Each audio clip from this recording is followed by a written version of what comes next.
We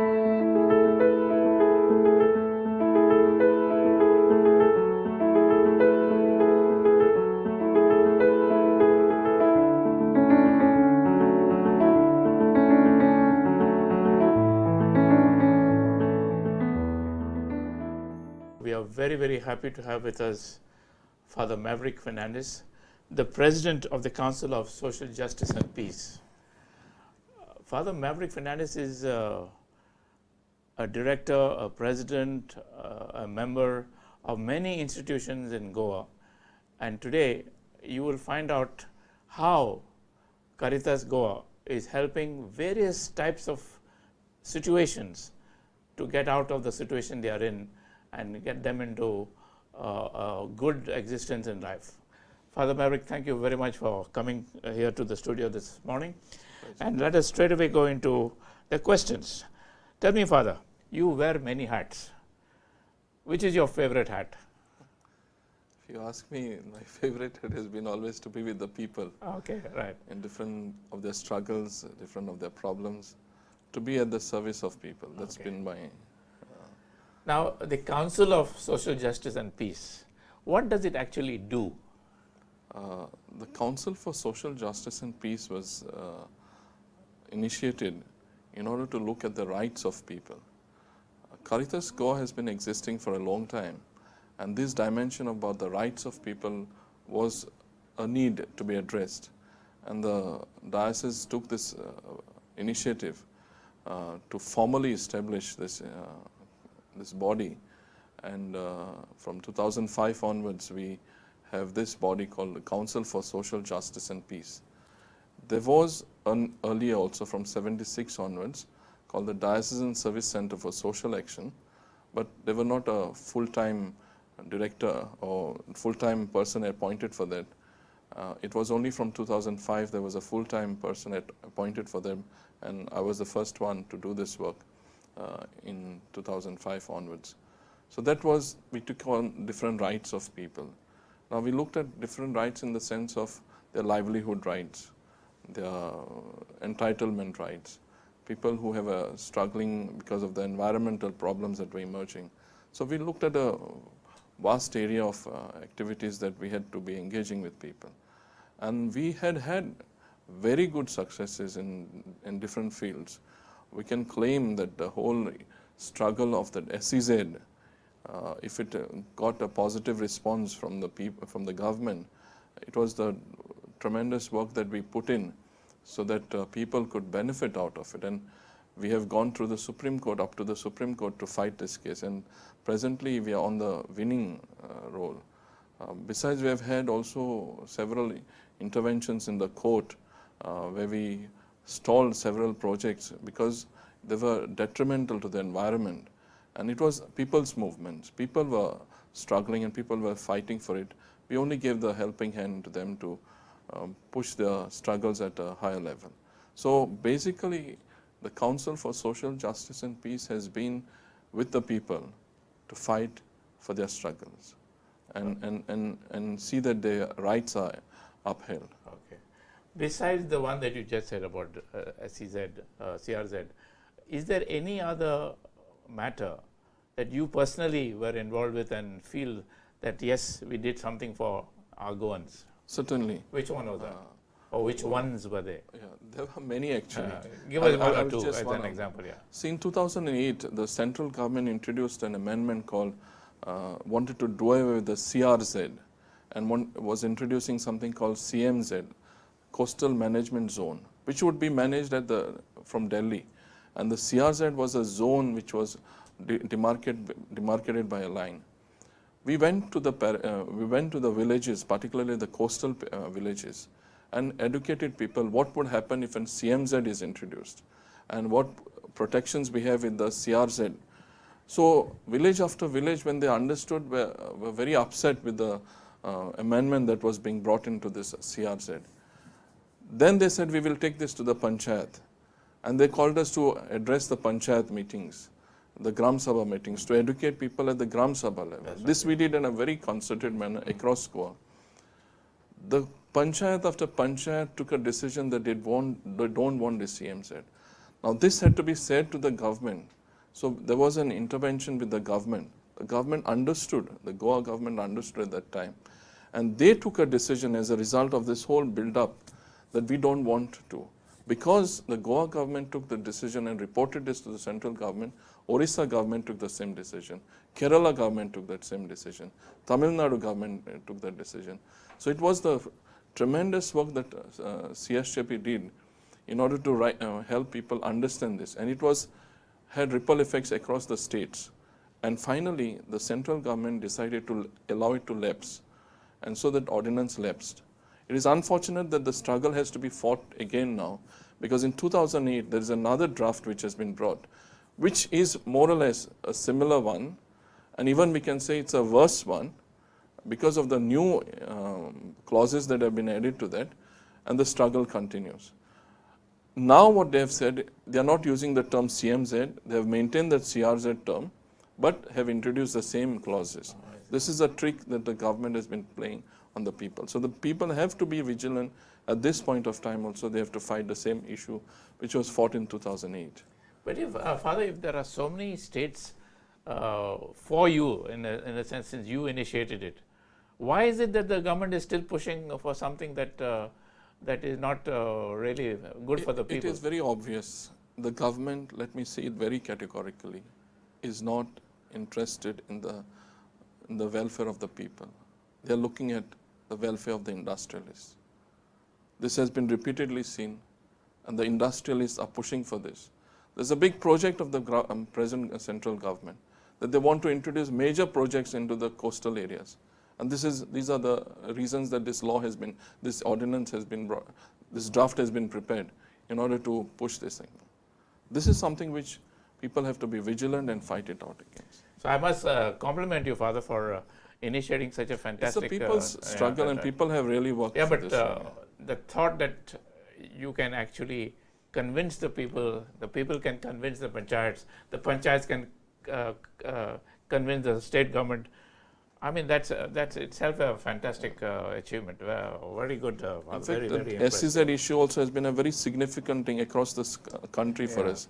Because Goa is the only state which does not have a policy for SEZ. Because people fought for that. They not just asked the government to remove the possibilities of SEZs to be filled. They went on to the point of even asking, remove this policy. Because if any other government comes, they can reintroduce this policy and get this. Right. So Goa is the only state in the whole country which does not, and people are proud of this, for the work that they put in. Father, you are also the director of Divya Sadan at Porvorim. Can you tell, for the benefit of our people watching this program, what Divya Sadan is all about? Divya Sadan is a home we have initiated. It was a response to the several calls that we were getting from people, where a lot of people were worried about their elderly, growing children who have intellectual disabilities. And constantly the calls were with regard to saying that we are growing old now as parents, and the siblings have moved out into their own families, building themselves. We do not know what is the future of our growing children, and this is a response to that. We have created a home. Now, the process of admission is slightly different. It is not institutionalizing. So the decision about entering the home is made by the intellectually disabled person himself or herself, where they are allowed to come for some few days, be part of the community. Then they are allowed to also, if they feel and they want, to stay over, maybe 1 week, a weekend, and then they add another weekend, until they feel that they are feeling very welcomed and feel very much part of that whole community. So the intellectually disabled person himself or herself makes a decision that I want to be part of this community. Then only we allow the person to admit. So in this I would like to say that a lot of persons have helped us to get this going, and it would not have been possible for us alone. There were several persons involved in it that we would like to acknowledge their services in this. Father, you also recently started a place for the deaf and the blind. And I believe there is funding from the Hands Foundation, and you are also collaborating with Sense in Delhi. What is all that all about? In 2012, Sense International India, they approached us saying that we would like to start this service in Goa. And we found that through our search that Caritas Goa could be a good partner for us. And we grabbed this opportunity because Caritas Goa has been a pioneer as far as the disability is concerned in the state of Goa. We were one of the first institutions in old Goa to set up, particularly for service for the disabled. And when this dimension of a disability was shared with us of deaf blindness, we said this was an opportunity we can provide to people. Well, when we first started, we didn't know that there would be so many deaf blind. We thought this would be a very minimal work for us. But in the course of time, as we went about, we had educators appointed. And these educators now go to the homes and provide the services to children and young adults. As we were working on this, we realized that our educators were reaching to the families only twice a week. Now, even if a normal child goes to school just twice a week, how much the child would be able to approach, imbibe. So this thought came to us, if we get every child gets a service every day with all the educators together, all the therapists together, then the process of learning would be much higher and the interventions would be bearing much fruit. So we decided to initiate this place in Saligaon. The Archdiocese had this home of theirs gifted by a family. So the Archdiocese offered this home on lease to Caritas Goa, and that's how we have set this Center for Deaf Blind. This is a daycare program where they come in the morning and they leave in the evening, and all the therapies are provided to them. I would like to point out a very significant case. When we started this work, we even had children who were tied to their home, beds at home, because parents had to go for their work and they didn't know how to handle this. There was no support system there. Today, the same children, same young adults, have been able to travel on their own, from one city to another city, because of the interventions that we have had. We have had children who are young adults also who are engaging into some vocational trades. We are engaging them into production of certain items. So this is something which has happened over this past 6 years, that the interventions have been bearing fruit. But you said that you didn't realize that there were so many children. How many children are we talking about? Right now, we reached even a point of time where we had around 50 children. 50 children? 50 children. And that's, I'm talking only about North Goa. Now, there were also children. Now, at present, we have around 42 of them. Some have passed away. Okay. Some have moved out from the state, from our state to another state. So now, right now, we have around 42 children. Wow, my goodness. And this is, I'm talking only about North Goa. We have also to look in the south. We have a few children from the south, but we have not focused our attention in the south as yet. That will be our next step. That's what we have to go. Father, you also got what is known as the Home Service Center at St. Bridget's Home. Nursing center. Nursing. What is that all about? The home nursing program is a twofold thing. One is the training part, where we do a training for a year for these young girls, boys, and home nursing. And the other part is that we run a full-time bureau for home nurses through our Caritas office. If anybody requires the services for home nursing, the person has to come and enroll in our office. And when the nurse available, our coordinator goes for a home study. We have a set of regulations to follow. And if they are able to follow those regulations at their homes, then we provide a nurse to the family. So let me get this straight, Father. If somebody is ailing, is an old person ailing in the family and cannot be put in hospital for various reasons, maybe financial or otherwise, the person is at home and needs help in terms of being low tucked, etc., etc. So you have a service where somebody can call and say, my dad or my mom is having this problem, can you provide a full-time assistance? Yes. And you provide that at a particular price. Yes. So again, for the benefit of our listeners, can you tell us what is the price and how easily is it to obtain such service? Okay, the first thing is about the price. What we have just been charging the families now around 12,000 per month for the services, which we provide. We give that amount to the nurse concerned with minimal amount of a service charge that we maintain. If when they want a service, they have to come and enroll and take the service. I would like to say that always we have around 25 to 30 people on our wait list. Because the number of nurses that we have are always placed in families. All right. So I would also make this an appeal that young women and men who have just finished their 10th standard, don't know what to do with their lives, can also opt for this as and this is a government certified course that is there. The government of Goa, through the Human Resource Development Foundation, we get the certificate through their offices. So it's a government certified course that they go through. So let's get this straight.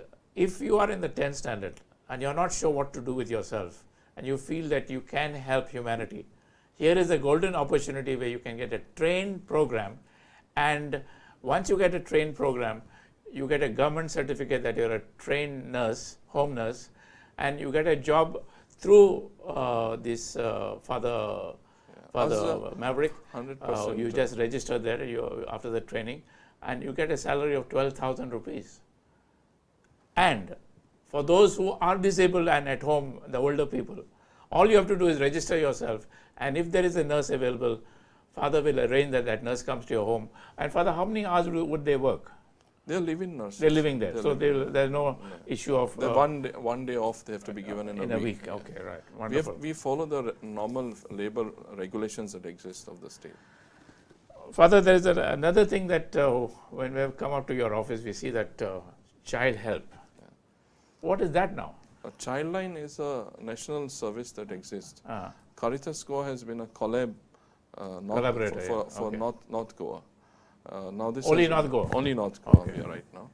But in this from June 2018, we have been also asked now to start, we have already started the work at the Margao railway station. It's called a Railway Child Desk. So from June 2018, this is a new program we have started, and it is already operative, and a lot of work is happening. Because the railways and the Ministry of Women and Child together have taken this decision to identify around 12 railway stations which are vulnerable stations for children. So Margao is one of it, and we have, because we had an experience of working for so many years, we were approached by the central government to take this project ahead. So the job at the railway station is to watch if there are children forcibly being trafficked or whatever, exactly. And then you take them away from there and guide them, etc. Yes. Oh, wonderful. So again, a lot of work down there.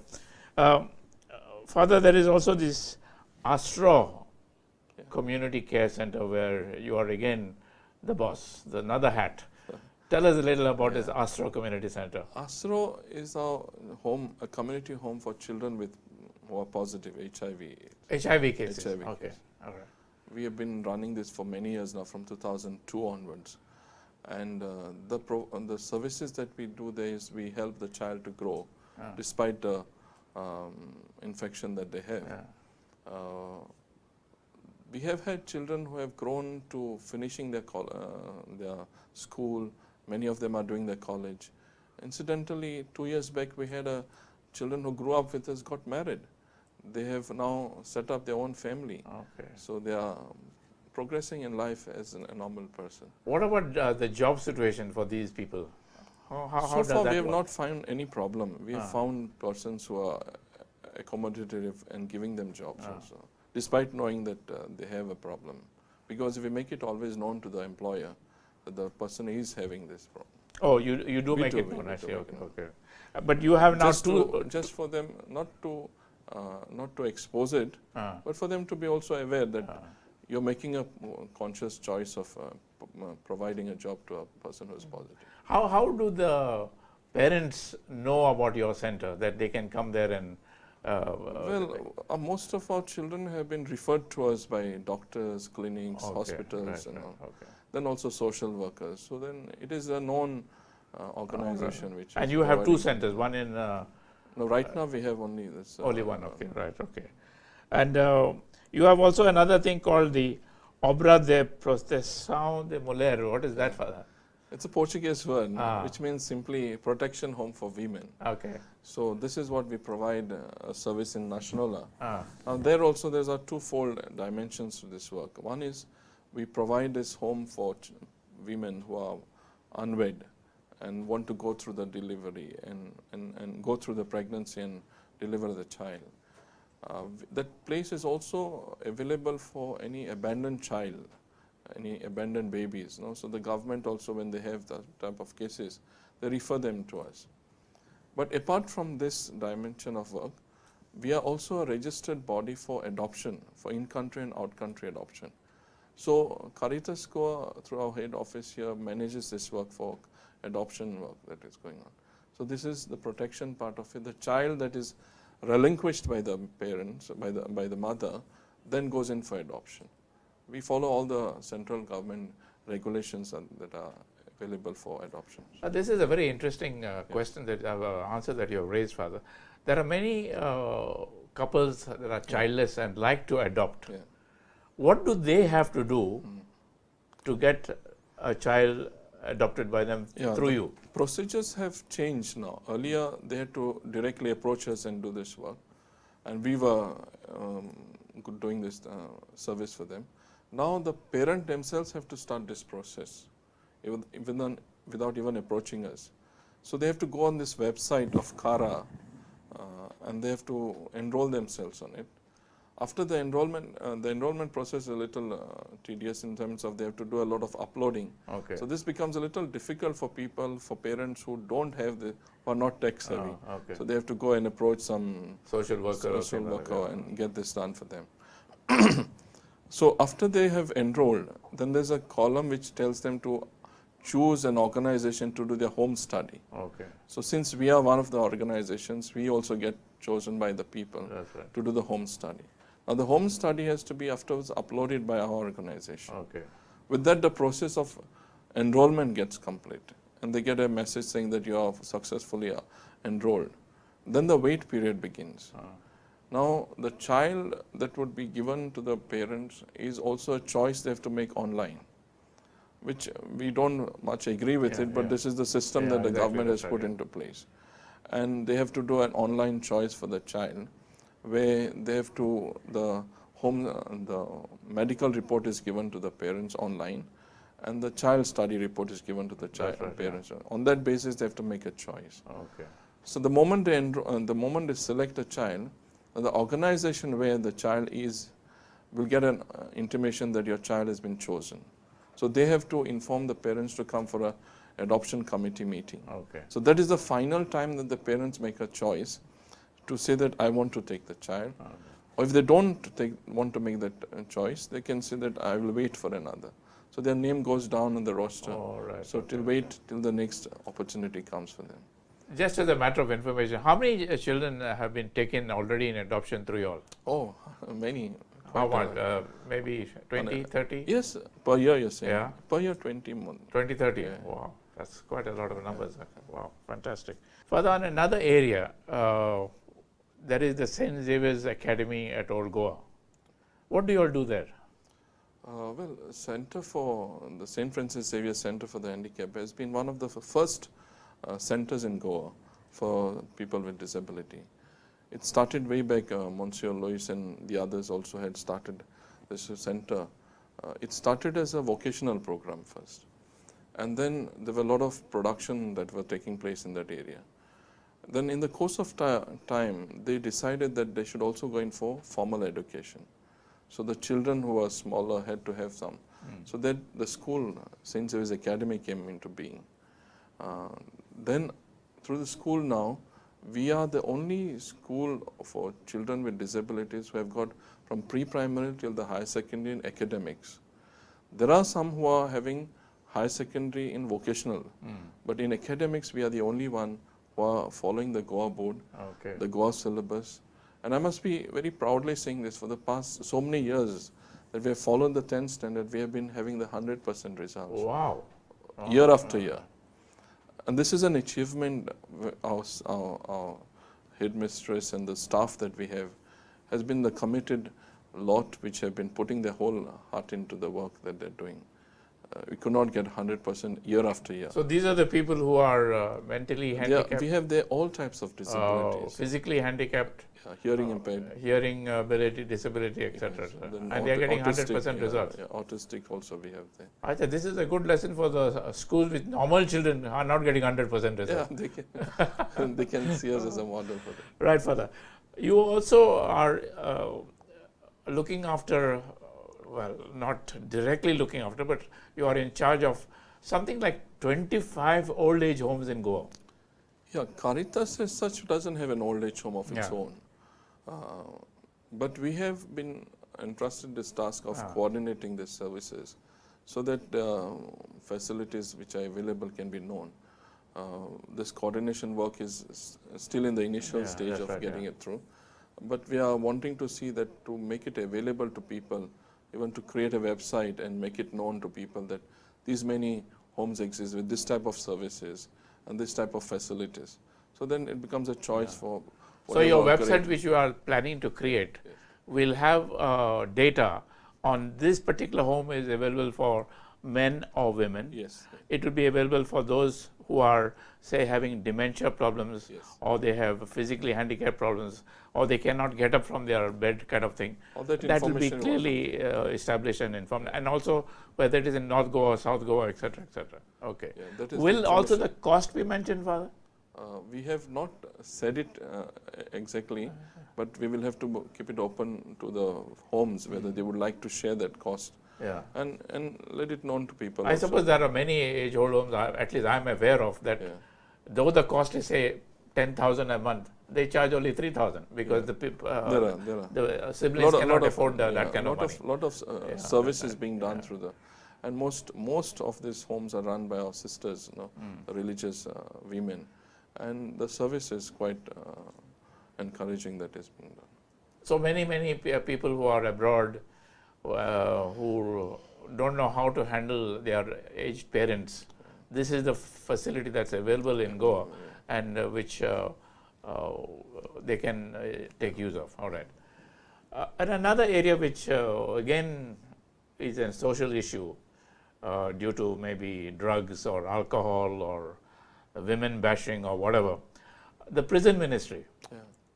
What is the service you provide there, Father? In the prison, we want 2 or 3 types of activities within the prison. One is the education, the other thing is the culture, and the third is the skill building. We have initiated this whole thing and we have set up the IGNO center within the prison. Oh, right, okay. So today you have many of the prisoners who went in as illiterate, uneducated, they're passing out with their graduation, their post-graduation, because of the prison minister volunteers that we have, who are offering their time to tutor them, to help them to study. So this has been a very tremendous progressive step. If I might just interrupt, Father, for those of you who do not know what is IGNO, it is Indira Gandhi National Open University. And the prisoners are enrolled in this university, and they can get their 12th standard, they can get their degree, and they can get postgraduate degree if they work hard enough to succeed, and they get a certificate to say that they are eligible for jobs, etc., etc. Thank you, Father, for that, because many people don't know what is IGNO. So I just wanted to explain that. Skill building, we are taking the help from the Department of Human Resource Development. Yeah. And every year we take a different skill to the gun. We have now every year, like the previous year we had plumbers. So we have around 34 plumbers ready. The moment they are released out in the society, they can function as plumbers. We have electricians. The moment they are released from the prison, they'll be able to function as electricians. We have had bakers there, who have learned the art of. So every year we concentrate on one type of a skill, and they can enroll afterwards themselves. But just as a matter of interest, Father, like for example in Goa, I personally have experienced this. To get a plumber is very difficult. To get an electrician, how do we establish that we can just pick up the phone and call your helpline here and say, can I have a plumber, please? Can we do that? We have not yet got into this. Is something which you had asked me earlier about what are the things that this is one of the type of services that we want to create. How people can access through call. Yeah, that's right. That certain different services. This is another area you're public oriented work. That is which I missed saying to you. But I think this will be a very important facility because many people I know, this is both in North and South Goa, they cannot find a plumber, Yeah. they cannot find an electrician, they cannot find a carpenter. And if they do get one, that fellow will charge 4 times the amount they normally should charge. So you will be doing not only a service for the This people is still who are in the prisoners, but who are in the seed stage, yeah. which we are going to share. We are sharing it with people to give us ideas of how to establish Yeah, this. that's thing. right. Yeah. I think a helpline should just do the Yeah, job, yeah. because if you have a helpline of skilled people available, nothing like that. And particularly if they are indicating of whether they live in south or north, because that's an important that's an factor. important. Yeah. Oh, So wonderful. prison ministry has been really a progressive thing that people are. Now, besides the prisons, we also work with the families of prisoners. Okay. We also work with the families of the victims. So it's an integrated work that we have been doing in this prison ministry. Can you give us one success story, Father, of the victims? Yeah, I would like to say this way we have been able to convince the victims' families, to accept the other. These are we also bring in prisoners out. They stay with us, and families who had abandoned a person because they're in the prison. Many cases I can give you examples of where they have come together after they have been brought out on a furlough or a parole. We have brought the families together. Quite a number of. What about those who would just will not accept them back? There are cases of that. What do you do with them? We are trying to struggle and see. We believe that at some point of time it will happen. Okay, right. We need to be chronic optimists in this. That's a nice term, chronic optimism. Fantastic, wonderful. The audience today will know exactly what Caritas stands for and the various types of activities that are available under the scheme. And probably some of them might come and approach your father, say, tell us more about this and tell us more about that. Or can we get help under that particular umbrella? Okay, Father, I think I've disturbed you enough for one morning. I've got 2 final questions for you. You know, you are all the time looking at how to help society, as you said. What is your next project? There is something which has been always in our mind to start, and that is for the mentally ill. People who are mentally ill. This is again the response from the many calls that we get. Okay. This is something which we would like to go in for, the mentally ill, because that we see a need over here growing.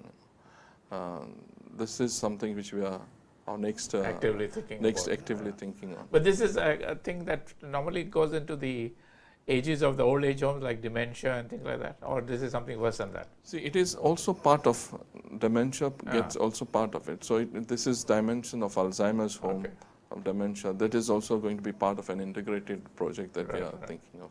So right now we are scouting for area to get into it. This is our next thing that is going to come up. As I said, I have 2 final questions. One I've asked you, now the final question. Where and how do you find time to do such a lot of activity? The people have been helping quite a lot in this. We've had a lot of collaborators on every project of us. Every time we think about something, we keep sharing with others. And people get human ideas, resources, which we cannot claim that we could do so much because alone. We have to be acknowledging the several hours of even voluntary work that people have been giving into doing so much of activity. Father, thank you so much for your time. We will come back to you on some specific projects which we have not covered today for the lack of time. But we appreciate your time because, again, you are such a busy man. To have come here, that itself is a pleasure. a wonderful thing. Thank you so much. To share.